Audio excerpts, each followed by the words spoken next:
irgendwann habe ich gesehen, dass halt Sammy, der das Praktikum bei euch gemacht hat, dass der jetzt dann geht studieren. Und dann habe ich halt gedacht, hey, ich probiere es jetzt einfach mal und schreibe auch immer so, hey, wenn ihr jemand Neues braucht, ich bin da. Ja, es hat dann halt geklappt. Es hat auch, glaube ich, gerade mega gepasst. Also auch für uns.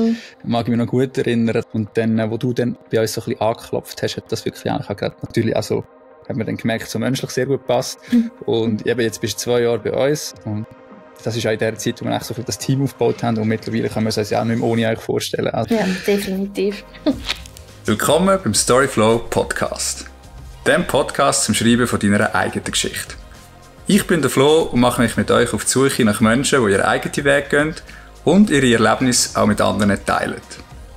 Von dem ersten Schritt bis zum Aufbau von lebendigen Communities. Wir schauen hinter die Kulissen von Creators und Personal Brands aus der Schweiz. Finden heraus, was sie antreibt und wieso sie sich für so ein Leben entschieden haben. Wir reden aber nicht nur über ihre persönlichen Hintergründe, sondern auch darüber, was es heisst, seinen Alltag in den sozialen Medien zu teilen. Wir wägen die Möglichkeiten und Tücken von den verschiedenen digitalen Plattformen ab, geben praktische Tipps zum Content kreieren und schauen uns an, was es wirklich braucht, um seine eigene, authentische Stimme zu finden. Also, bist du ready, um deine eigene Geschichte zu schreiben? Dann wünsche ich dir ganz viel Spass bei dieser Folge vom Storyflow Podcast. Hallo zusammen und herzlich willkommen zu der ersten richtigen Podcast-Folge vom Storyflow Podcast. Die erste richtig, weil heute habe ich meinen allerersten Gast im Podcast. Die erste Folge war ja noch Meli bei mir gewesen, dort haben wir ein bisschen von uns erzählt. Und heute freut es mich ganz besonders, die Lynn Risi hier zu haben. Die Lynn ist Fotografin und Multimedia-Produzentin aus St. Gallen und arbeitet jetzt schon seit 2 Jahren auch bei uns, bei Storyflow, als Allrounderin. Lynn, ganz toll bist du da dabei. Hast du dich bereit dazu erklärt? Danke vielmals für die Einladung. Hast du ja auch nicht Nein sagen, oder? Wenn der Chef sagt, du musst kommen. Korrekt, dann, Genau. Du hast ursprünglich mal die Kante gemacht und dort den Schwerpunkt Musik gewählt als Schwerpunktfach. Passt ja zu dem Poster, der dir hinten hängt. Du bist jetzt aber, glaube ich, nicht in deinem Bandraum oder so, oder? Nein. Sondern wo bist du genau? Ich bin momentan gerade in St. Gallen in einem Coworking Space. Der ist jetzt da neu aufgegangen in der Stadt und ich hocke aktuell gerade in einem Podcast-Studio, also voll passend. Genau, ja. Nicht und schlecht, da hängen schlecht. Überall alte Open Air St. Gallen Poster rum. Genau. Cool, ich lese nur Linkin Park hinten und Ja. das klingt doch schon mal gut. Super. Also für die jetzt sich fragen, unser Podcast, der wird es nicht nur auf Spotify und den gängigen Plattformen zu hören geben, sondern wir nehmen das Ganze auch mit Video auf. Für die uns sehr gerne zuschauen beim Reden, dürfen natürlich auch, das wird dann wahrscheinlich auf YouTube als Video erscheinen, heute einschalten. So, also da würde ich sagen, wir legen sehr, sehr gerne los. Vielleicht kannst du dich noch ganz kurz selber in deinen eigenen Worten vorstellen, einfach wer du bist und was du so machst. Also, wie schon gesagt, ich bin die Lynn, ich bin 25, ich komme aus St. Gallen, wie man auch meinem Dialekt hört. Und ja, wenn ich nicht gerade mit meiner Kamera unterwegs bin, dann bin ich irgendwo in der Welt am umeinander reisen. Reisen ist eine sehr grosse Leidenschaft von mir. Und ja, darum bin ich auch so froh, kann ich reisen und arbeiten bei Storyflow kombinieren. Ja, und ja, bin gern in den sozialen Medien unterwegs und es macht mir mega Spass. Sehr Ja. cool, ja. Bist du bei uns viel unterwegs auf Reisen? Ne? Ja, also... Jede Woche nehmen wir es anders. Das wäre cool. Nein, das wäre auch anstrengend. Aber nein, wir haben schon ein paar tolle Reisen können mit euch machen, entweder für einen Auftrag oder halt auch mal, dass sie irgendwo auch können remote arbeiten, mal zu Kopenhagen oder zu Rotterdam. Und das ist halt schon mega, mega cool. Mhm. Ja. Und jetzt stehen ja gerade die nächsten Ferien im Raum. Du schaffst ja nicht von uns von unterwegs, aber ich habe dich jetzt noch schnell dazu genötigt, vor deinen Ferien in den Podcast hineinzukommen. Nachher hast du den Feierabend. Wohin geht's? Ich gehe mal mit meinem Bruder zusammen auf Amsterdam. Ja. Cool. Ich freue mich wahnsinnig. Es wird ein bisschen kälter, logisch von der Jahreszeit her. Aber ja, also ich freue mich riesig und der wird sicher mega, mega schön. Und ich werde sicher ganz viel fotografieren. Das wäre meine nächste Frage gewesen. Die Kamera in dem Fall auch eingepackt. Yes, natürlich. Dort würde ich sehr gerne von dir vielleicht ein bisschen wissen, wo das alles so angefangen hat. Weißt du noch, wie du zum Fotografieren gekommen bist? Vielleicht auch, wenn du die erste Kamera in der Hand gehabt hast? Also wenn genau, weiss ich leider nicht mehr, weil es einfach schon viel zu lange her ist. Aber ich weiss einfach nur, dass meine Grosseltern haben schon immer mal wieder ein bisschen gefüttert und meine Eltern auch.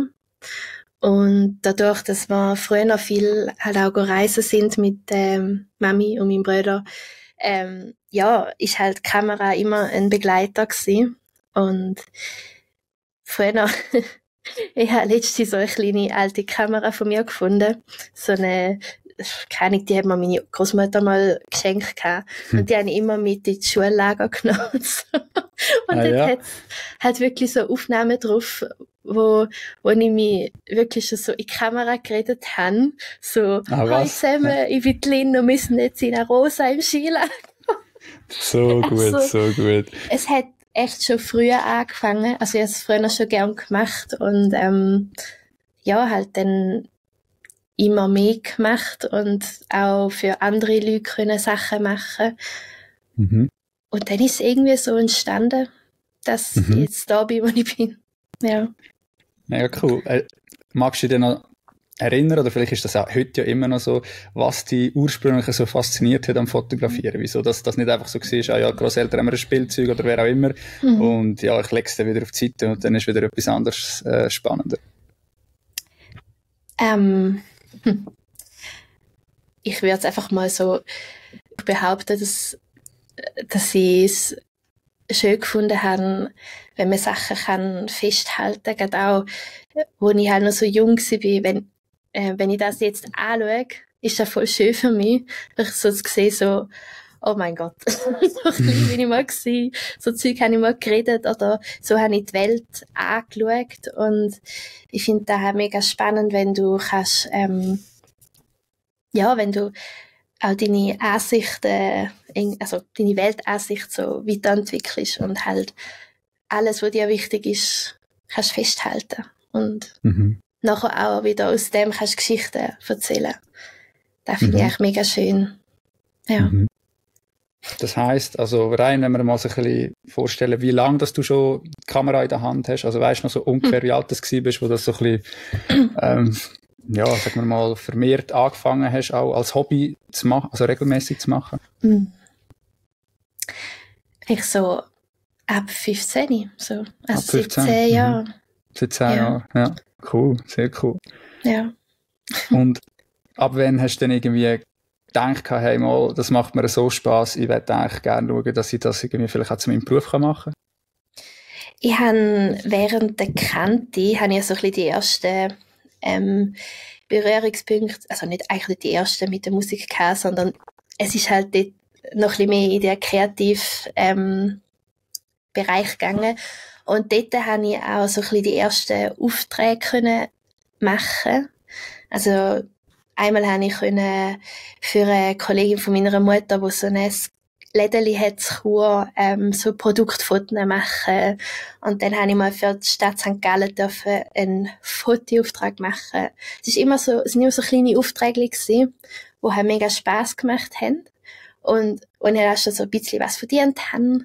Und dann ist es irgendwie so losgegangen.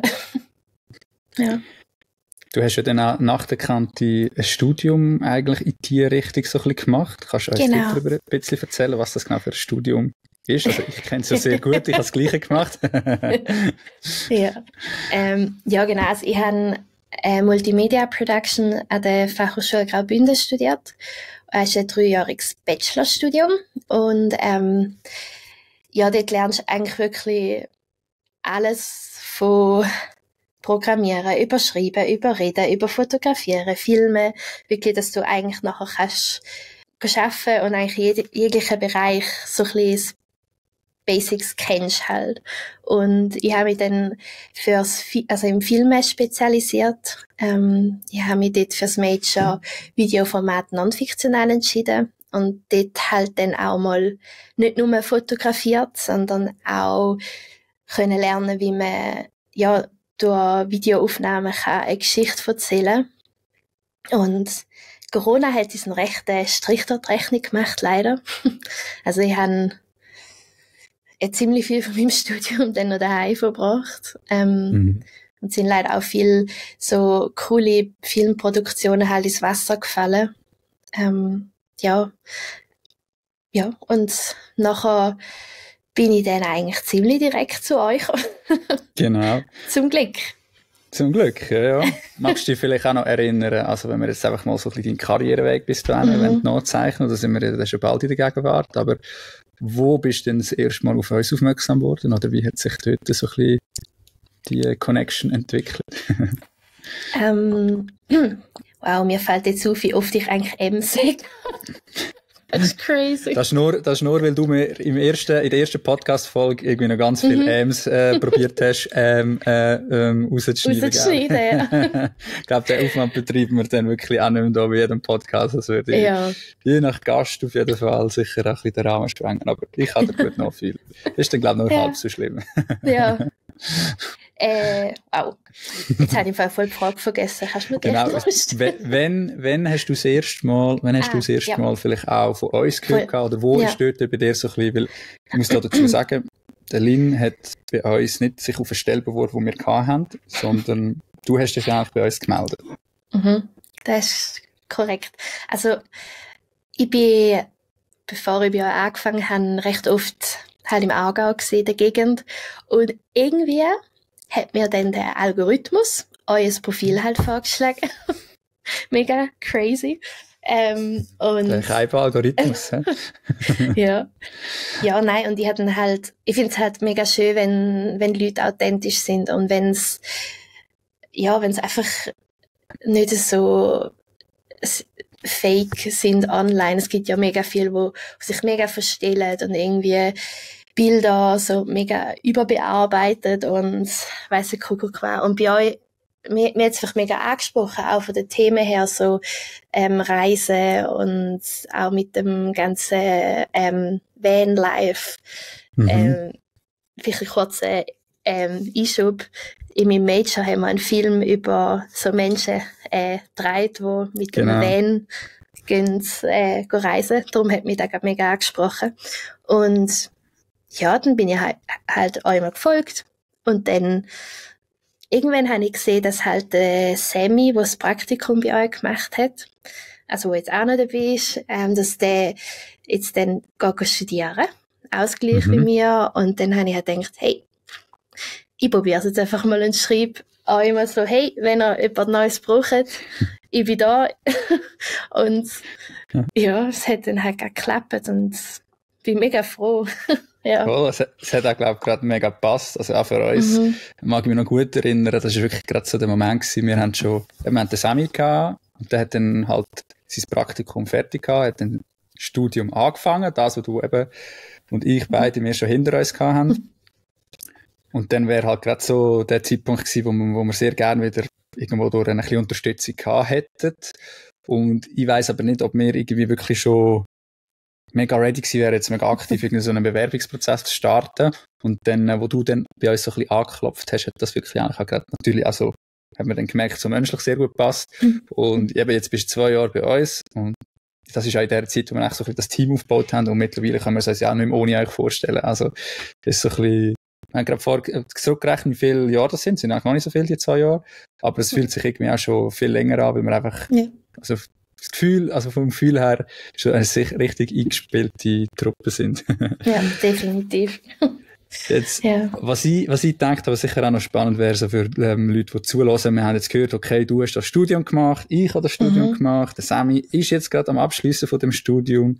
Kann man dann so fotografieren, filmen und das Zeugs, dann irgendwie so eine Karriere, wie wir jetzt machen, oder so einen Job nur machen, wenn man so studiert hat, vorher sogar noch in der Kante war. Also wie siehst du das so? Definitiv nicht. Also ich glaube, wenn du die Leidenschaft für etwas hast und Motivation zeigst, das Beste zu geben, dann kannst du eigentlich alles erreichen, was du willst. Und ja, ich meine, du musst ja nicht ein Allrounder sein. Du kannst zum Beispiel auch ist auch ein grosser Bereich im Filmschnitt tätig sein. Da wir uns ja auch, oder unsere Branche ja auch schon lange zum einen coolen Teil beisteuern. Oder du bist vielleicht mega, du hast mega Freude an Social Media, TikTok zum Beispiel. Ich meine, ich konsumiere TikToks, aber ich wäre jetzt zum Beispiel, also überfordert wäre das falsche Wort, aber ich würde es da lieber jemandem Jüngeren geben, der halt in dem Bereich ein bisschen, keine Ahnung, besser wäre. Voll. Und ich glaube, da brauchst du wirklich nicht das Studium. Klar, das ist eine coole Grundlage, aber... Es ist ja, glaube ich, auch immer ein bisschen die Frage, wie findest du überhaupt erst den Zugang zu dieser ganzen Welt, zu dieser Kreativbranche? Also ich weiss noch, für mich ist es mehr auch, dass ich überhaupt mal den Schritt in die Richtung irgendwie machen konnte. Ist cool gewesen, hat es so ein Studium gegeben, sonst hätte ich mir wahrscheinlich gar nie getraut. Das ist aber auch sehr Typ menschabhängig. Wir haben jetzt zum Beispiel noch den Roger bei uns, der ist genau gleich lang wie ich jetzt auch schon Videoproduzent und der hat nie irgendein Studium gemacht, hat sich alles auch selber beigebracht und es gibt ganz viel Beispiele von sehr kreativen Menschen. Ich glaube, das ist ja irgendwo durch, also finde ich als Schöne an unserer Branche oder an unserem Beruf, dass wir die Ausbildung, die ist viel weniger in dem Sinn wichtig, wie da, wo du dann wirklich machst, oder? Also, es ist ja jetzt so, wenn haben wir mal irgendeinen Auftrag oder einen Job oder irgendetwas, wo irgendjemand nach dem Studium schreit oder irgendwie will wissen, was wir studiert haben. Also ab und zu nimmt es die Leute Wunder, einfach mehr so, weil sie sich halt da irgendwie fragen, wie haben wir so den Weg gefunden, oder?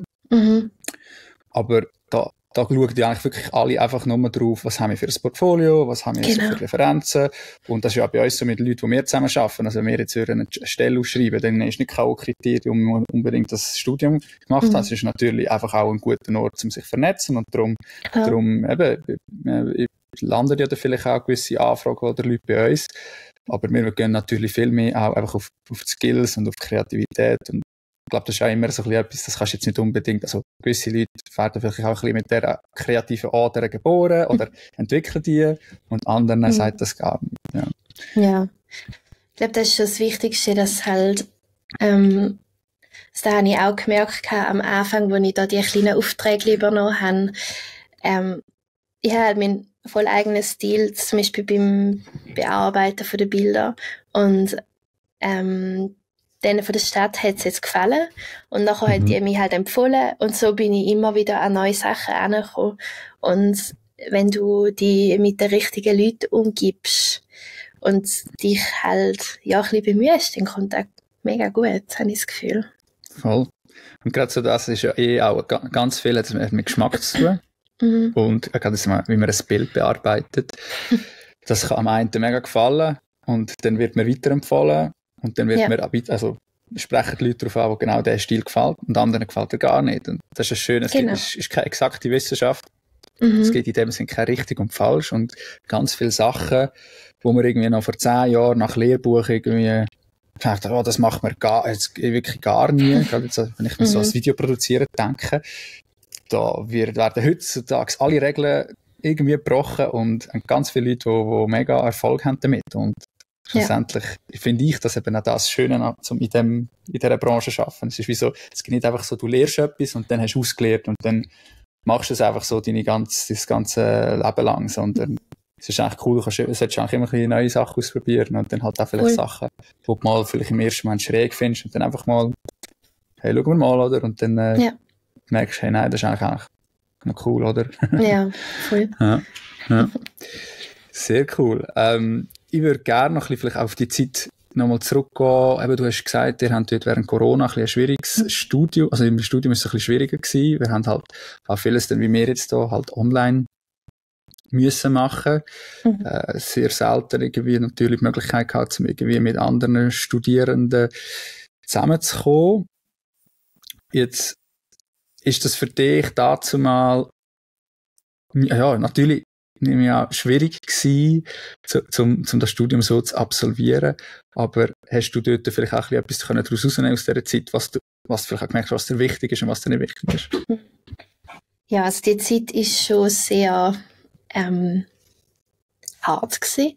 Ich meine, wir haben wirklich alle Vorlesungen daheim gehabt und ich habe auch jeden Tag den gleichen Ablauf gehabt. Morgen aufstehen, dann im Pyjama zum Laptop hocken und dann vielleicht einmal am Tag kurz einen Spaziergang machen, aber einfach der Austausch hat halt mega gefehlt. Ich habe aber auch gemerkt, dass die Zeit irgendwo durch auch so für den Kreativprozess irgendwo durch noch gut war, weil, also für mich zumindest, ich habe halt dann den Fokus viel mehr auf mich gelegt und auf die Sachen, die ich mache und wie ich es mache und so. Und ja, es ist halt dann, wenn halt dann das Feedback von jemandem hast hören, hast du halt bewusst die Person müssen anschreiben und, also, es ist eine richtig weirde Zeit gewesen, aber auch eine positive, so vom kreativen Fluss her irgendwie. Das ist spannend, mal von dieser Seite vielleicht auch zu hören. Isolation ist ja meistens gleichgesetzt mit, das will man nicht. Ich denke dabei mehr so daran, wenn wir einmal auf Reisen gehen, oder wie jetzt dann auch die Reise, die wir jetzt dann gehen, auf eine Art begeben wir uns ja auch ein bisschen bewusst in eine Isolation. Also mehr im Sinne von, wir haben dann halt den Fokus auf uns und klar triffst du unterwegs natürlich Leute, wir sind ja nicht isoliert, aber wir sind zumindest schon ein bisschen isoliert vom Alltag da. Und ich glaube auch ganz viele sonst irgendwie Leute, die kreativ arbeiten, machen das eigentlich regelmäßig, dass sie sich bewusst irgendwie einfach mal ausklinken, um mehr bei sich zu sein, um mehr als eigenes so ein bisschen craften, so zu arbeiten, um ein bisschen merken, was ist eigentlich überhaupt so ein bisschen, was kommt aus einem selber raus. Genau. Was ist der eigene Stil, was ist das, was man eigentlich wirklich so ein bisschen will in die Welt setzen und was ist mehr so das, wo man einfach immer nur darauf reagiert, wo man halt um sich herum hört. Und also ich für mich merke immer, mir tut das mega gut, wenn ich mal so ein bisschen eher isoliert bin, auch für meine Kreativseite, weil dann wirst du eigentlich erst so kreativ, auch eben gerade vielleicht auch mal eher ein bisschen offline oder so, nicht immer nur schauen, was andere machen und dann so ein bisschen merken, okay, hey, irgendwie, ich mache jetzt mega gerne diese Art von Video oder mir gefallen diese Art von Bildern und von Geschichten. Ja. Beim Ausprobieren selber dann halt und weniger beim Konsumieren, oder? Ja, voll. Ja, das stimmt auch zu 100% zu. Das ist halt schon mega, mega gut für einen selber. Ja, und ich habe auch, also, jetzt die Art von, warte, das schneide ich nachher raus. Da wird nichts geschnitten, wir sind authentisch. Okay. Ja, genau. Nein, aber die Kopf, warte. Die Art von Rückzug halt, habe ich auch jetzt in dieser Zeit, seit Corona, halt immer wieder versucht, in meinen Alltag zu integrieren, weil ich einfach gemerkt habe, so, ich bin jetzt eine Person, ich kann am besten kreativ sein, wenn ich allein bin. Und wenn meine Idee dann irgendwie mal auf dem Blatt ist, dann kann ich gut mich mit anderen Leuten austauschen und drüber reden und so und dann die Idee weiterbringen. Aber so der Anfangsprozess, ja, den muss ich einfach selber machen und da habe ich wirklich in dieser Zeit so gemerkt, dass das eigentlich so ist, wie ich funktioniere. Ja. Sehr cool.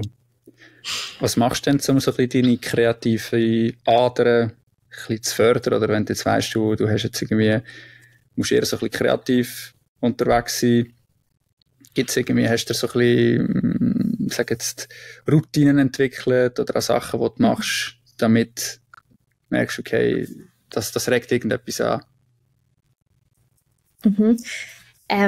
Also wenn mich mega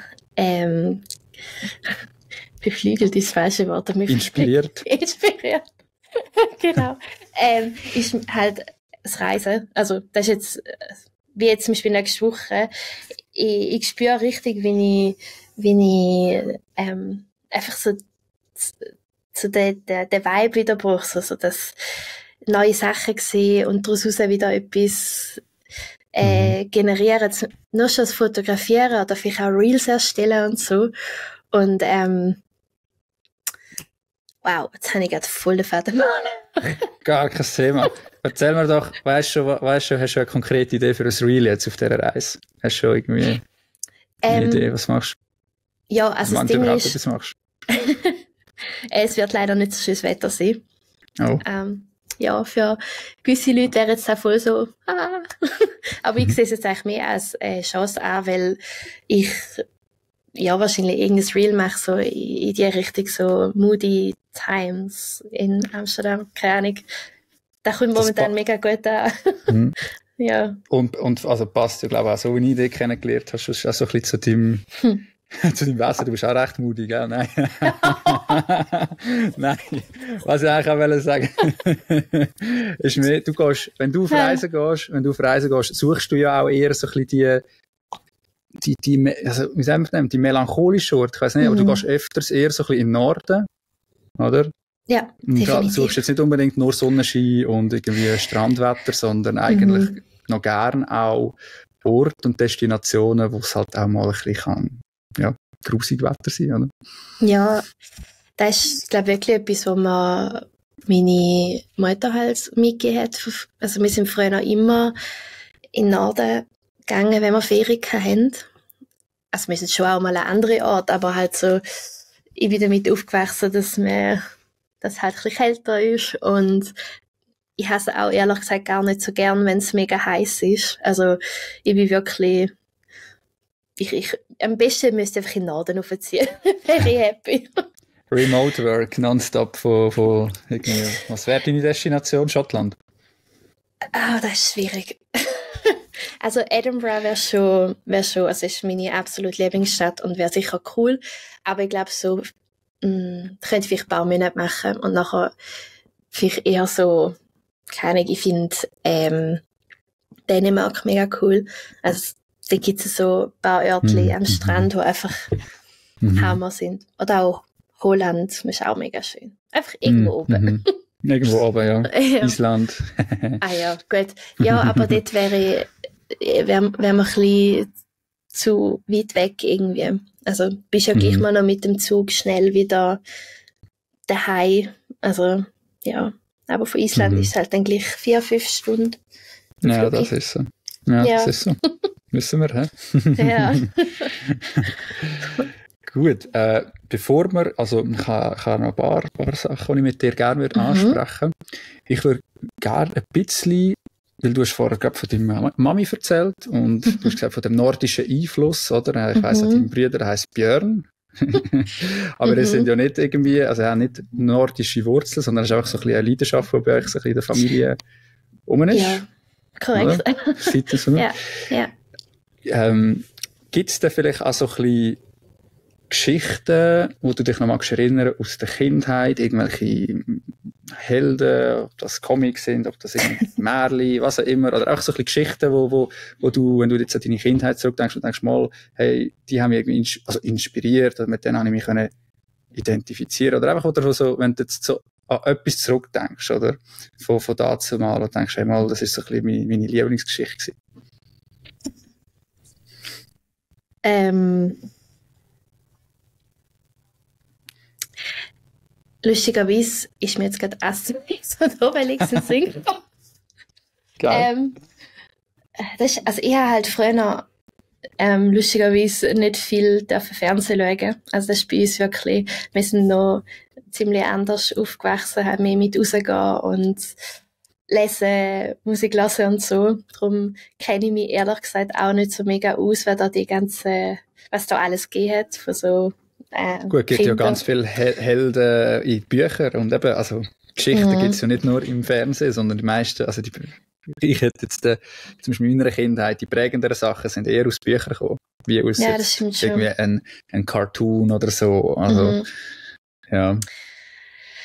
Ach, ich habe so viele Bücher gelesen. Ja, bei mir sind ich habe halt viel mit meinem Bruder zusammen, also nein, falsch, ich habe viel von meinem Bruder übernommen, also erst sind es jetzt Bücher, wie zum Beispiel die 3 Fragezeichen oder ich hatte einfach immer so Bücher, wo es ein bisschen Abenteuer drin hat und so ein bisschen Spannung und ja, Mir fällt leider im Fall gerade echt kein spezielles Beispiel. Vielleicht fällt dir ja noch etwas im Verlauf oder so. Also Voll, das ist mir voll. so, ich habe gedacht, wir haben bei uns so ein bisschen, oder? Es geht ums Geschichtenschreiben. Mhm. Und ich finde, das eine ist Geschichten, die man selber schreibt, und das andere sind Geschichten, die uns auch prägen. Mhm. Das können eben irgendwie Helden sein aus der Kindheit. Das können vielleicht auch irgendwie Sachen sein, die einem halt irgendwie passieren oder so, oder die einem prägen. Und ich würde das eben gerne dann mit unseren Gästen irgendwie auch ein bisschen so ein bisschen auf die Entdeckungsreise gehen, wer weiss, oder? Also, ich muss das mal ausprobieren, aber ich habe das Gefühl, dort könnte man, also ich finde halt, in der Kindheit passiert so viel. Gerade was so ein bisschen das angeht, oder was einem irgendwie dann fürs Leben später auch wichtig ist. Mir jetzt zum Beispiel, mir persönlich immer mega gut da, ich mich einfach in Bücher reinflüchten oder in die Geschichten. Ja. Und dann bin ich einfach in einer ganz eigenen Welt gewesen. Ob das Harry Potter war, ob das Herr der Ringe war. Also ich habe viel Fantasy gelesen, aber eben auch ganz alles Mögliche. Und ja, wahrscheinlich, wenn du mich jetzt fragen, ich würde jetzt auch nicht konkret wissen, so ein Held und ich hätte jetzt sein, wie, weiss ich auch nicht. Ich glaube, wenn, dann am meisten der Harry Potter. Ja. So gut, denke, hey, wenn da mal so eine Eule so gekommen wäre mit so einem Brief und jetzt kannst du da so eine Schule. Dann wärst du dankend davon. Ja, genau. Ja. Nein, ich glaube, ich habe wirklich auch viel aus meiner Kindheit irgendwie vergessen. Also ich mag mich wirklich an vieles nicht erinnern. Und ja, ist mega schade, aber das ist leider irgendwie weg. Für da hast du deine Fotos, oder? Eben genau. Da schließt sich dann auch der Kreis wieder, oder? Für da hast du dann eben die Erinnerungen. Das ist echt noch spannend. Also, wenn ich mir halt überlege, das wissen viele zum Beispiel bei mir auch nicht und denken, oder Meli und ich, wir machen so viele Fotos und haben wahrscheinlich das Gefühl, das sei schon immer so gewesen, aber von mir gibt es aus der ganzen Kindheit praktisch kein Foto. Also es ist wie so, wir haben ein Album von mir, also es gibt ein Album und dort fehlen zum Teil ganze Jahre, weil halt das bei uns irgendwie halt nicht so mega gemacht worden ist. Ich glaube, meinem Wissen noch auch kein einziges Video oder so, also das ist nicht. Vielleicht taucht da mal irgendetwas auf. Darum muss ich jetzt wahrscheinlich ein bisschen kompensieren, weißt du? Ja, ich wollte sagen, da gäbe es heutzutage auch nicht. Heute macht man ja gefühlt von allem Bilder. Ja, also, vor allem von den Kindern. Vor allem von den Kindern. Ich bin ja sehr Katze, aber ja. Ja, gut, ist ja. So gut. Ja. So gut. Also dann vielleicht wieder zurück ein bisschen in die Gegenwart. Ich hatte vorher ein bisschen gefragt, wie gibt es irgendetwas, wo du deine Kreativität anregst? Stimmt. Oder? Jetzt ist es so ein bisschen, genau, jetzt wäre es so ein bisschen konkreter vielleicht auch, weißt du, wo holst du dir heute deine Inspiration? Vielleicht auch, wenn man jetzt also es kann natürlich auch analog sein, es kann sein, wieder Bücher, Musik, was auch immer. Falls es dort etwas gibt, das dich regelmäßig inspirieren oder eben reisen sehr gern. Aber was mich auch wundern, gibt es irgendwelche Creators auf Social Media oder so, wo dich speziell inspirieren oder inspiriert haben? Auch vielleicht in der Fotografie oder was auch immer, gibt es da irgendwie so jemanden oder mehrere, die du kannst erzählen, wo man sich mal anschauen kann? Ja, also ich lasse mich gerade, was Fotografieren anbelangt, das so ein bisschen aus der, also ich habe ja, das eine ist ja so das Fotografieren also auf der Reise, wo ich halt da dokumentiere. Und das andere ist ja mehr so in die Richtung Hochzeiten, Perli-Shooting, Family-Shooting oder Babybuch-Shooting, whatever. Und dort habe ich schon meine Leute auf Insta, wo mir halt so ein bisschen die Inspiration geben. Wenn jetzt einen Namen würdest wollen haben, dann müsste ich kurz gespienzeln. Weil du merkst, mein Kirni ist leider irgendwie schon... Schon in der Ferien, gell? Es ist echt furchtbar. Ja, leider. Ja. Aber wir können ja die dann sicher auch noch ein bisschen in die Shownotes tun. Da können wir den ja, oder ich glaube, das ist eine gute Idee. Irgendwie markieren. Kannst du ja sehr gerne raussuchen. Aber ich finde, du hast mir auch wieder ein perfektes Stichwort geliefert, weil was ich natürlich auch gerne von dir noch ein bisschen gehört habe, du schaffst ja bei uns bei Storyflow, aber du hast neben Storyflow ja auch noch ein bisschen so deine Passion Projects, die du verfolgst. Da denke ich an zwei Sachen. Das eine, das wäre deine, was du jetzt gerade angetönt hast, deine Hochzeitsfotografie, und das andere wäre SG Places, ein Instagram-Account, wo er über glaube, coole Plätze in St. Gallen so ein bisschen erzählen. Kannst du Genau, uns dort vielleicht auch noch ein bisschen mitnehmen, was ihr dort so genau so macht? Ja, also wir sind der Marc und ich und wir haben im Oktober 17, glaube ich, das gewesen, haben wir, weil wir beide mega gerne fotografieren und halt beide von St. Gallen kommen, haben wir gedacht, wir eröffnen jetzt einen Instagram-Account und teilen dort unsere Bilder von St. Gallen. Und wir zeigen dort wirklich einfach die schönsten Ecken von St. Gallen, haben ab und zu auch so kleine Kooperationen, wo wir auch wieder mit der Stadt St. Gallen zum Beispiel dürfen zusammenarbeiten oder mit der Standortförderung und machen Reels, Bilder und auch Story, also wirklich eigentlich wie ihr. Ja. Und ich habe auch schon sehr viel bei euch lernen, wo mir jetzt bei SG Places wieder mega geholfen hat. Und ja, dort sind wir momentan nicht so mega aktiv, weil wir halt beide Vollzeit, also ich arbeite Vollzeit und er studiert noch. Aber, das ist ja eine Bachelorarbeit, oder? Das ist ja auch von unserem Studiengang. Genau. Bei uns gibt's nur, wir reden nur über so Leute, wir sind so langweilig. Nein. Gebt uns noch ein bisschen Geduld. Das ist die erste Gast. Nein. Ja, genau, das ist das eine, also das Projekt liegt mir mega am Herzen, weil es halt auch einfach viel Energie schon drin steckt. Und das andere ist die Rissi-Fotografie, wo ich jetzt seit August teilselbstständig bin. Und also ich bin noch so ein bisschen im Findungsprozess, wenn mir schlussendlich am besten gefällt, also welcher Bereich, ob es jetzt Hochzeiten sind oder Familienshootings, Couple-Shootings. Ich merke so, wenn es weniger Leute sind, wie zum Beispiel jetzt ist es Familienshooting, passe ich irgendwie besser rein, weil ich mich dann mehr, also bin einfach entspannter. Und Hochzeiten sind schon sehr intensiv, auch mega schön, also ja, bin gespannt, wo da dann drauf rausläuft. Habe jetzt dieses Jahr meine erste Hochzeit im Ausland. Destination Wedding. Yes. Das ist also für mich ein mega grosser Meilenstein irgendwie, weil ich halt da wieder mit dem Reisen kann verbinden und ja, habe ich mega gefreut. Genau, ja. Und ja, dort geht's auf Holland wieder mal. Wieder auf Holland. Super. Ja, genau. Sehr cool, sehr cool. Also die tun wir sicher auch, deine Webseite und die Accounts auch alle unter die Shownotes. Da könnt ihr euch sehr gerne mal anschauen, was die Lynn dort in ihrem Fotografie-Business neben Storyflow noch macht. Wenn ihr natürlich irgendein Couple-Shooting oder etwas brauchen, dann wissen ihr, wo ihr sie kontaktieren können. Sehr cool. Ja, genau, machen wir natürlich auch noch ein bisschen Werbung, logisch. Ich würde gerne mit dir noch einen kleinen Schweif machen, wirklich so ein bisschen auf Social Media. Mhm. Es gibt ja heutzutage so viele verschiedene Plattformen auch, verschiedene Arten von Content. Gibt es für dich eine Lieblingsplattform, wo du sagst, hey mal, das finde ich eigentlich so in dem ganzen Kuchen drin, das ist so ein bisschen die, wo mir am liebsten ist? Definitiv Instagram. Also ich glaube, ich bin also Facebook ist für mich halt nicht mehr so wirklich zeitgemäß.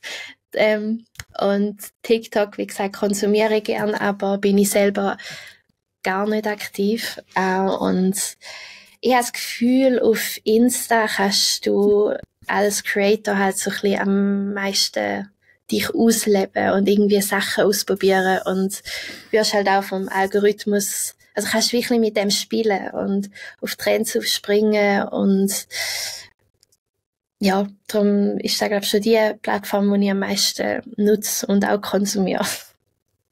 Ja. Was ist denn so der Unterschied für dich zwischen Instagram und vielleicht auch gerade TikTok? Auf den ersten Blick wirkt ja das eigentlich alles heutzutage so ein bisschen ähnlich. Oder auf YouTube gibt es so die Shorts, Reels auf Instagram und eben TikTok natürlich sowieso. Was ist denn anders auf Instagram als vielleicht auf jetzt anderen Plattformen? Ich meine, auf Insta hast du ja ganz viele andere Möglichkeiten. Also gut, du bist auf TikTok. Hast du auf TikTok Stories?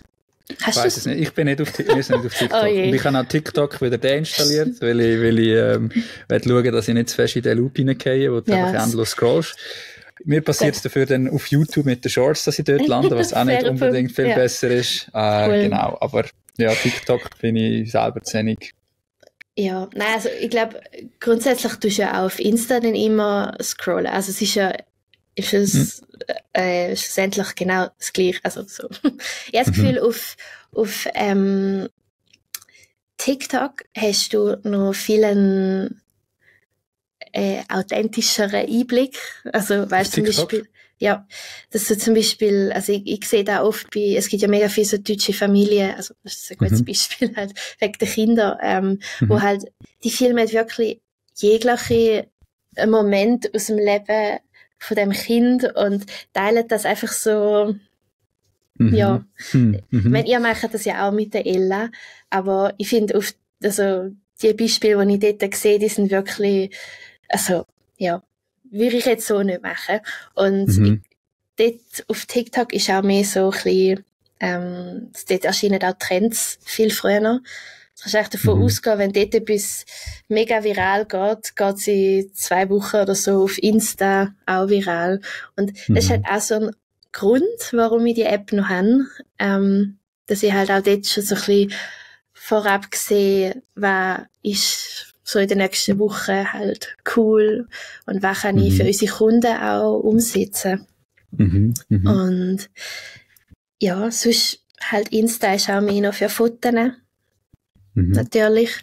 Die kann immer weniger, gell? Das ist auch so ein grosses Thema bei den Fotografen. Ursprünglich war mal Instagram reserviert für Fotografen, ein bisschen, oder? Das ist so dort, wo halt alle Fotografen rauf sind und dann jetzt ist plötzlich eigentlich eher nicht mehr so eine Plattform von den Fotografen. Aber wird es ein bisschen weniger. Ja, es ist ja eigentlich noch spannend, weil klar, du kannst deine normalen Bilder so posten, aber du kannst auch halt die Bilder ja zu Reels umwandeln und irgendwie so eine Geschichte erzählen. Und manchmal nur schon mit einem simplen Text in der Mitte oder irgendwie, du hast am Anfang irgendwie ein Behind-the-Scenes-Video rein und nachher zeigst du das Ergebnis vom Shooting. Also es gibt mega viele Möglichkeiten, wie du deine Fotos halt gleich kannst zeigen. Und das finde ich mega spannend. Auch halt mit der Musik zusammen. Du bewegst dich ja gerade so sehr fest auch in dem Spektrum, weißt, zwischen Foto und Video. Für uns machst du sehr viel Video. Also bist eigentlich dein Daily Business besteht in Videos zu schneiden, in Longformat, aber auch eben ganz viel auch natürlich Reels, Shorts, TikTok und so weiter. Wo siehst denn du den Unterschied rein an sich zwischen jetzt so Foto und Video? Und was ist so ein bisschen dein persönlicher Taste dort? Was hast du lieber? Oh, das ist schwierig.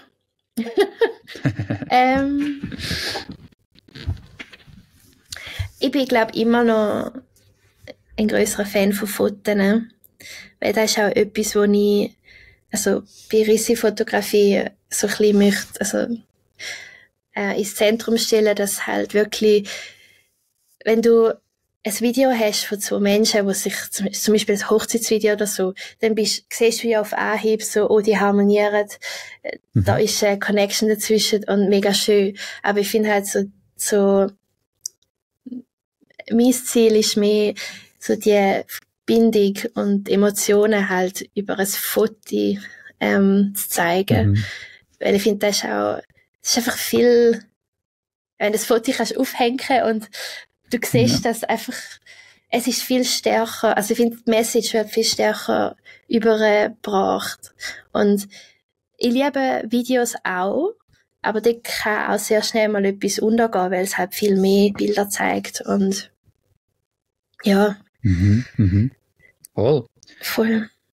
Also gerade in dem Bereich, wo du dich dort mit der Fotografie bewegst, das sind ja auch, eben, klar ist es cool, wenn man ein Hochzeitsvideo hat oder auch mal, es wird ja auch immer, gibt es immer mehr, dass nicht nur Couple-Shootings in Form von Fotos machst, sondern auch mal ein Video. Und das hat ja schon auch einen coolen Wert. Also, schaust du ja gerne vielleicht auch später wieder mal an. Aber eben, es ist nicht etwas, was du jetzt an die Wand hängt. Und so ein Bild, wo das wirklich schafft, auch so in einem Moment alles so einzufahren, das ist halt schon etwas Starkes. Ja, mega. Ich sage immer, also wir machen ja beides. Ich bin jetzt mehr ein bisschen der Videomensch. Meli ist bei uns mehr auch noch ein bisschen die Fotografin. Und ich sage auch immer so, ein guter Fotograf, der schafft es halt, das in einem Bild auszudrücken oder einzufangen, wo ich ein ganzes Video dafür brauche, oder? Also, das sind die richtig guten Fotografen, oder? Die schaffen, so eine Geschichte in einem Bild irgendwie festzuhalten. Und du schaust das Bild an und dann kannst du vor dem stehen bleiben, 5 Minuten und siehst immer Neues, oder kannst das irgendwie über das nachsinieren, über ein Gemälde halt, oder? Ja, ist so. Ja. Ja.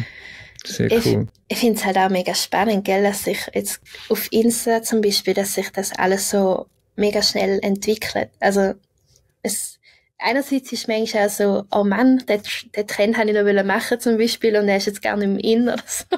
Aber ich finde es eigentlich mega cool, wenn immer wieder dazu, jetzt fällt mir gerade das Wort, wenn er dich einfach immer auch selber weiterentwickeln muss. Und, cool. Ja. Ja, es ist definitiv viel, viel schnelllebiger geworden, das ganze Business, oder? Das ist auch so ein bisschen eine von diesen Herausforderungen, die wir haben. Natürlich auch als Business irgendwo durch, oder? Die Plattform entwickelt sich so schnell. Da bist du irgendwie, bringst Kunden etwas bei. Und sobald sie dann mal wirklich damit können starten, mit Umsetzen und alles und so, wäre es vielleicht schon wieder veraltet. Da müssen wir schon irgendwie schauen, dass wir auch zeitlose Komponenten, finde ich, immer auch so drin haben in diesen Workshops oder in diesen Coachings. Kann ja nicht sein, dass wir irgendwie bei uns oder auch sonst, oder dass wir irgendwie auch etwas anreißt, das Projekt, und dann ab dem, wo eigentlich dann mal der Output durchkommt, ist das eigentlich schon wieder so ein bisschen die alte Kaffee. Ja. Ich finde dort ein wichtiger Punkt, der, glaube ich, zeitlos ist. Also das eine finde ich Storytelling-Geschichten. Spannende Geschichten, glaube ich, klar, die Form ändert sich, ob lang, kurz, Video, Foto, aber an sich Geschichten, denke ich immer so, das haben wir gemacht, seit wir Menschen sind, seit wir irgendwie eben ums Feuer gehockt sind in den Höhlen. Und das werden wir ziemlich sicher auch noch lang machen.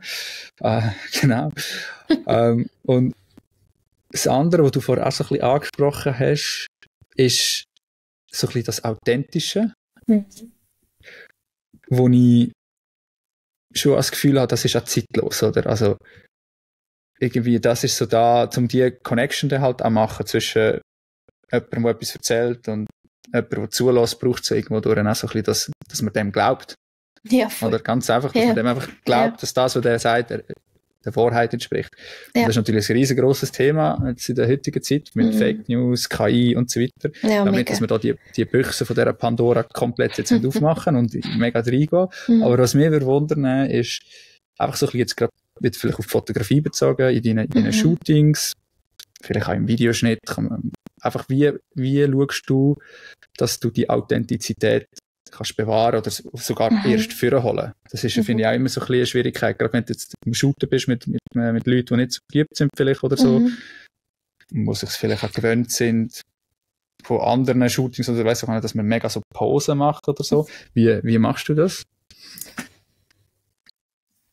Also, ich habe wirklich oft schon Leute gehabt vor der Kamera, wo sich halt einfach einerseits nicht gewöhnt sind, vor einer Kamera zu stehen, wo sich vielleicht auch einfach nicht fotogen genug finden, um vor einer Kamera zu stehen. Und ich glaube wirklich daran, dass du mit jedem Mensch vor der Kamera coole Bilder kannst machen, wo die Persönlichkeit dann auch wieder spiegelt. Ich glaube, so die Schwierigkeit ist halt wirklich, das rauszuholen. Und gerade wenn jetzt zum Beispiel ein Familienshooting hast mit kleinen Kindern, das ist so mein Favorit, weil dort passiert es halt einfach, dass die Kinder authentisch sind und die Eltern halt dann irgendwo durch auch. Ich habe letztens also es ist auch schon wieder ein bisschen länger her, im Sommer noch, ein Shooting gehabt von einer kleinen Familie am Wasser, die Steinach unten da am Bodensee. Und dann ist der Kleine einfach immer mit seinen schönen Kleidern, die die Mami halt rausgesucht hat, immer ins Wasser gehockt. Klassiker, so gut. Und sie hat, glaube ich, 2 oder 3 Outfits dabei gehabt und hat ihm dann halt immer wieder etwas Neues angelegt und irgendwann hat sie halt keine neuen Kleider mehr gehabt. Und dann hat er auch so gesagt, hey, ist doch egal. Also ich meine, da ist ja authentisch und jetzt hat halt der kleine Knirps auf den Fotos nasse Hose. Also weißt du, so. Aber Ja, und ich glaube, was auch immer gut funktioniert, ist, wenn halt wie nicht einfach gestellte Bilder machst, so à la, hey, steh jetzt mal an, lächle die Kamera, cheese, sondern dass du sagst, hey, dann jetzt doch mal die Steine werfen, so weit wie noch könnt, oder du musst Mami ausküsseln, weißt du, so irgendeine Aufgabe geben, wo sie mega ablenkt von dem, was ich eigentlich möchte erreichen, so, ja. Und ich glaube, da kannst du mega authentische Bilder schaffen. Und, sehr cool. Ja. Ist halt von Person zu Person manchmal ein bisschen schwieriger. Also wenn zum Beispiel keine Kinder dabei sind, dann ist es schon ein bisschen schwieriger, aber irgendwie schaffe ich es dann immer. Ja. Voll. Ich habe immer das Gefühl, es gibt einfach Leute, die braucht es ein bisschen mehr Zeit, bis sie die Kamera ein bisschen ausblenden können. Das ist halt schon immer, also verstehe ich auch, oder? Das ist ja wie so, normalerweise, gerade wenn du dann so intime Momente festhalten, so einem Couple-Shooting, dann, normalerweise machst du das nicht, wenn noch eine Kamera rum ist. Also, ja. Ausser du bist in gewissen Branchen tätig, aber... ja, voll. Ja. Und also etwas, was ich auch gemerkt habe, wo den Leuten manchmal hilft, ist, wenn ich mein Musikböckchen mitnehme und sie dann einfach ihre Musik laufen lassen. Einfach das Gefühl, dann werden sie so ein bisschen chilliger, können ein bisschen entspannen. Ja, es gibt mega viel so Tricksli und ich glaube, das sind so die am besten funktionieren. Ja. Oh, sehr gut. Also es stimmt auch alles genau überein, finde ich, für wenn es um Video geht. Ja, voll. Also wir sind ja auch viel, auch wenn es jetzt ganz andere Kontexte sind, nicht Couple, sondern sagen jetzt irgendwie beim Arbeiten, oder? Also wir machen ja viel so Videos, Projekte im Employer Branding oder so, wo man irgendwelche Arbeitssequenzen filmt und da kommt es natürlich einfach immer viel besser, wenn die Leute einfach eine Aufgabe haben oder eine Arbeit machen oder sich so können verhalten, wie sie sich sowieso würden verhalten. Und wir dann einfach können sagen, hey, schaut, ihr macht es einfach so, wie ihr es immer macht. Und wir sind da. Und am besten vergessen ihr irgendwann, dass wir da sind. Und dann kannst du eigentlich hervorragend irgendwie so ein bisschen das so einfangen, dass es dann auch echt ist, weil sie machen ja tatsächlich auch etwas. Ich fand immer schwieriger und das ist aber klassischerweise eher immer noch ein bisschen so gewesen, oder wird von gewissen auch immer noch so gemacht, oder, dass man irgendwie nach Drehbuch mega klar irgendwie, jetzt wird da ein Nagel eingeschlagen und Action und jetzt lässt du den Nagel ein und je nachdem, oder, für so gewisse einzelne Projekte kann ja das schon Sinn machen, wenn man mega spezifisch irgendwie im Kopf hat, aber ich finde für ganz viele so Projekte, wo es eben auch, glaube ich, immer mehr darum geht, oder wo ich finde, eines der wichtigsten so ein bisschen Sachen, die man erreichen, Authentizität ist auch besser, wenn man so ein bisschen wirklich so Szenen und also Aufgaben diesen Leuten stellt, muss ich nicht mit Schauspielern, weil die meisten Leute sind trotzdem einfach keine Schauspieler. Dann kannst du nicht verlangen, dass sie eine Rolle spielen. Ja, da trifft es auf den Punkt. Ja. Sehr cool. Ja, jetzt haben wir gerade, vielleicht ist das auch nochmal eine Überleitung, reden wir nochmal ein bisschen zum Abschluss gleich auch noch ein bisschen über Storyflow, für die jetzt bis jetzt da zugelassen haben, dass ich will den Podcast natürlich jetzt auch gerade mit den ersten 3 Interviews am Anfang mit dem Team ein bisschen dazu nutzen, dass er natürlich die Leute besser kennenlernt, dass er merkt, oder, da gibt's noch, das ist nicht nur Meli und ich, sondern da haben wir noch andere dabei. Und aber, dass er natürlich auch ein bisschen Einblick bekommen, also auch Hinterkulissen natürlich von unserer Arbeit. Weil das schon auch etwas ist, was wir in der Vergangenheit nicht immer gleich gut geschafft haben. Eben, du schaffst jetzt schon 2 Jahre bei uns, hast in dieser Zeit viele verschiedene Projekte gesehen und können umsetzen. Hat es so gewisse Projekte gegeben, die so besonders in Erinnerung geblieben sind? Also ich glaube, meine Antwort überrascht dich jetzt nicht. Also was sicher das Highlight ist unsere Islandreise. Da ist für mich irgendwie so, einfach, wenn ich auch zurückdenke an die Reise, es ist für mich mega magisch. Also irgendwie einfach so tolle Sachen können machen und ich habe so viel gelernt. Und es ist einfach, das Gesamtpaket ist mega, mega cool gewesen. Und ich habe auch natürlich wieder das Schaffen mit dem Reisen können verbinden, was immer toll ist. Und sonst, was ich natürlich mega cool finde, sind halt jegliche Aufträge, wo irgendwelche Destinationen beinhaltet. Sei es jetzt Eurotrack, wo jetzt seit neuestem eigene Videos drehen auf ihren Reisen, wo ich dann schneiden darf, oder Kontiki, und ja, es macht mega Spaß. Ja. Voll. Also natürlich ist so, das Island-Projekt ist natürlich auch so ein, da haben wir ja, gibt's also ein riesenlanges Video auf YouTube, eines meiner Lieblingsvideos, also das tun wir vielleicht auch noch verlinken da unten, und sonst einfach auf YouTube Storyflow Island eingeben, dann findet ihr das. Widerspiegelt ja, wenn wir ehrlich sind, aber schon auch nicht unseren Alltag, sondern also eine Reise wie die ist auch für uns einmalig, oder? Also wir haben jetzt die letztes Jahr im März, April, weiß gar nicht, März können machen. Aber es ist natürlich überhaupt nicht so, dass das der Alltag wäre. Nein.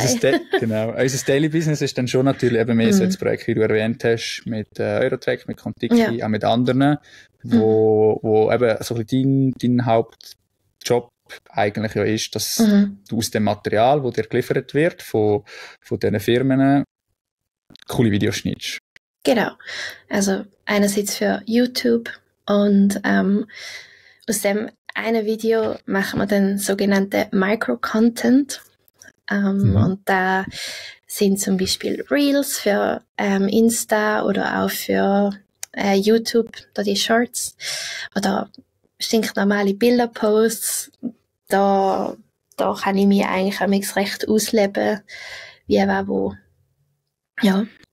Und wie ist das für dich? Also eben in der Regel sind ja die Aufnahmen oder das Filmmaterial, das du bekommst, das sind eigentlich Amateuraufnahmen, oder? Also klar haben die von unserer Schulung bekommen, und je länger, dass sie natürlich mit dem vertraut sind, desto besser kommen ja die Aufnahmen aus. Man merkt eigentlich auch immer, dass sie von Video zu Video dazulernen. Aber es ist ja vielleicht schon auch anders, wie wenn du jetzt mit Videomaterial, sagen wir, von einem Roger oder so schaffst, wo natürlich dir auch ganz, also von der Aufnahme her das meiste Material einfach korrekt ausgeleuchtet, scharf und so weiter ist. Wie ist das für dich, wenn du so Aufnahmen schneidest von den Kunden, wo man vielleicht ein bisschen mehr braucht? Oder ein bisschen mehr Zeit investiert ins Korrigieren von diesen Fehlern, die sie machen? Ich finde, ehrlich gesagt, es mir ist jetzt gerade so ein Gedanke gekommen, dass ich ja eigentlich da auch mega viel lerne. Weil ich bin ja auch an den Workshops dabei, wo du gibst, wo du den Kunden das beibringst. Und ja, ich sehe ja dann, bös gesagt, was sie falsch machen oder wo sie sich noch verbessern können. Und ich glaube, hätte ich jetzt immer nur eine perfekte Aufnahme von Roger oder auch von dir, dann lerne ich, glaube ich, irgendwie weniger. Habe ich so das Gefühl. Macht das Sinn? Ja, mal. Ja. Also ich bin ja nicht mehr so mega viel im Schnitt involviert, gerade jetzt bei diesen Projekten läuft vieles über dich oder den Sammy. Aber ich finde es eben auch immer so eigentlich kreativ, fast noch ein bisschen schön, oder eine grössere Herausforderung, oder Voll, ein bisschen mehr fordern, aus Amateuraufnahmen dann irgendwie etwas zu machen, wo gleich noch professionell daherkommt. Ich finde, du lernst auch das Programm viel besser kennen, weil halt manchmal, jetzt zum Beispiel, wenn irgendwas überbelichtet ist oder wenn irgendwas maskieren musst, da habe ich ja, also mache ich ja nicht oft und müsste jetzt zum Beispiel bei euren Aufnahmen vielleicht nicht machen. Ja, keine Ahnung. Einfach, ich habe das Gefühl, ich lerne echt viel mehr, und es macht mir auch Freude, wenn ich sehe, dass sie von Mal zu Mal bessere Aufnahmen schicken. Also, ja. Voll. Cool. So, jetzt ist bei dir hinten einen am Hämmern, glaube ich. Hörst du das? Mach gar nicht. Wir sind also ich habe mir nicht unbedingt einen Zeitrahmen gesetzt, mega für die Podcasts. Oh, wow. Jetzt sind wir dann schon bald eine Stunde dran. Ich finde, das kann man machen. Also ich will mir halt wirklich an den Raum geben, irgendwie, dass man kann, ein bisschen auch tiefgründiger oder mal ein bisschen tiefer in das Thema reingehen, auch mit zukünftigen Gästen. Das wird sicher, ich weiß nicht, ob es immer eine Stunde ist, aber etwas so zwischen einer halben Stunde, wird es wahrscheinlich in der Regel immer sein. Könnte vielleicht auch mal länger sein, aber ich bin jetzt heute Morgen selber Gast in einem Podcast, wo wir irgendwie auch den Rekord aufgestellt haben mit fast 2 Stunden. Das ist natürlich dann jedem selber überlassen, bis am Schluss lässt. Man kann ja da auch immer hervorragend die Geschwindigkeit noch ein bisschen einstellen, dann geht es ja gar nicht ganz so lang zum Hören.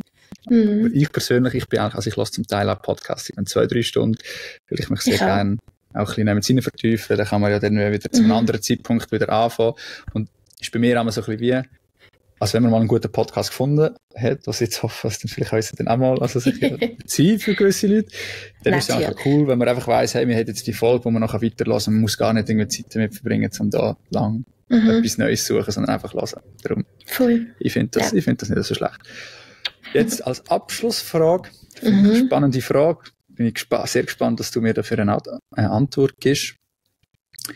Wenn du jetzt bei Storyflow freie Wahl hättest, um irgendein Projekt umzusetzen oder irgendeine Geschichte zu erzählen, was würdest du gerne noch machen? Jetzt das ist eine fiese Frage.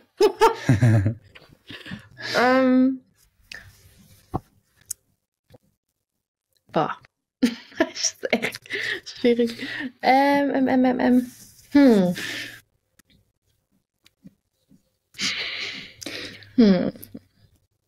Oder vielleicht auch, von wem, also gibt es irgendeine Person oder irgendjemand, wo du sagst mal, hey, der hat eine inspirierende Geschichte und die würde ich eigentlich gerne erzählen oder die wäre cool, wenn wir die bei uns könnten erzählen. Weil ich glaube, das ist bei uns ja ein bisschen das auch, wo wir hinwollen, oder? Wir wollen irgendwie einfach Geschichten erzählen, spannende Geschichten, echte Geschichten von spannenden Menschen. Und vielleicht hast du uns dort ja einen Input, wer wir mal müssen einladen als Gast oder wer wir mal mit einer Kamera begleiten. Also ich habe da ein paar Leute, wo ich denke, könnten noch spannend werden für das Format oder vielleicht auch für das Community Spotlight, wo wir auf Insta jetzt neu haben. Genau. Also. Aber wenn ich jetzt jemanden rauspicken müsste. Warte mal ganz schnell. Kannst du in die Pipeline hineinschauen? Ja, wer kann man ganz kurz spicken. Wir haben eben, für alle, die zuhören, wir haben ganz, ganz viele Namen schon in unserer Pipeline von Leuten, die uns inspirieren, wo wir finden, hey, die Geschichten wollen wir erzählen. Ihr dürft uns natürlich auch sehr, sehr gerne selber auch Inputs schicken, wenn ihr jemanden wisst in eurem Umfeld oder einen Creator oder irgendjemand, und ihr denkt, hey, mal, den verfolge ich jetzt schon ein Zeitchen und das ist jemand, der aus der Schweiz kommt, wo mich wirklich inspiriert, dann schreibt uns, gebt uns Input. Wir haben noch so Freude, wenn wir da auch wieder neue Leute kennenlernen. Ihr könnt das sehr gerne machen über entweder an hello@storyflow.ch oder über die gängigen Kanäle, wo wir unterwegs sind, als Direct Message. Ja, also ich glaube, eine, die ich mega spannend finde, ist Marlies. Sie heisst auf Instagram Guacamarlies. Finde ich mega einen tollen Namen. Sie hat auch unser Studium absolviert. Das ist ein mega Zufall, sorry. Aber ich finde, sie ist eine mega coole Videografin. Und sie ist jetzt auch gerade einen Monat lang in Kapstadt gewesen. Hat ein paar Leute zusammengetrommelt, die auch in diesem Umfeld arbeiten. Und ja, hat jetzt einfach einen Monat lang dort ihr Leben dokumentiert und normal gearbeitet. Und ich glaube, sie wäre sicher jemand, wo auch uns noch viel spannende Sachen könnte erzählen und wie sie ihre Geschichte schreibt. Ja, cool. Ja, dann schauen wir doch, dass wir die liebe Guaca irgendwie... Marlies. Ja, gut, genau. Dass wir sie mal einladen. Das wäre sicher was. Cool. Sehr schön, sehr schön. Ja, dann wäre es das, glaube ich, gewesen. Wir haben jetzt die Stundenmarke geknackt, die ich unbedingt natürlich noch erreichen will. Nein. Mega, mega cool. Hat mir mega Spass gemacht, wirklich. Also, ich finde das auch schön, dass wir uns können, als Teil von unserem Job und der Zusammenarbeit ja auch Zeit nehmen für so ein kleines, tiefgründiges Gespräch. Voll. Ich hoffe, du bist auch vielleicht in Zukunft wieder mal dabei. Wer weiß, vielleicht machen wir ja dann ab und zu mal so ein Check-in, oder? Wie es so läuft, was so Projekte sind, die du auch schaffst. Oder wir haben irgendein Thema, wo wir vielleicht auch mal im Team miteinander drüber schwätzen. Da, glaube ich, lässt der Podcast wirklich einfach ganz viel Raum und, zum uns dort, auch wieder kreativ ausleben. Ja, definitiv. Ich freue mich auch auf alles, was kommt. Toll. Also, hey Lynn, dann wünsche ich dir ganz, ganz schöne Ferien. Danke vielmals. Frischer Holt wieder zurück, gell? Yes. Du magst in den Stollen runter. Und allen, die bis dahin zugelassen haben, hey, danke vielmals fürs Zuhören. Mega cool. Habt ihr, ja, hört dazu. Und wenn ihr uns auf all diesen Plattformen, die es ja da dann wird geben, dann müssen wir auch noch schauen, wie wir das jetzt überall genau aufladen. Aber man kann ja bewerten. Da weiss ich zumindest, kann man glaube ich auf jeder. Gebt uns Bewertungen, was ihr gut gefunden habt, was wir vielleicht auch nicht gut gefunden haben, ob wir zu viel gesagt haben, ob wir zu lang sind, zu kurz sind, was ihr gerne noch gehört hättet, ja, oder eben wer auch sehr gerne in unserem Podcast mal würde hören. Und da freuen wir uns sehr, wenn ihr auch bei der nächsten Folge wieder einschaltet. Die wird mit dem Sammy, glaube ich, sein, oder mit dem Roger, mit einem von beiden, wir sind uns gar nicht sicher. Und lernt ihr auch noch den Rest von unserem Team kennen. Super. Also dann, macht's gut und bis zum nächsten Mal. Tschüss zusammen. Ciao, ciao.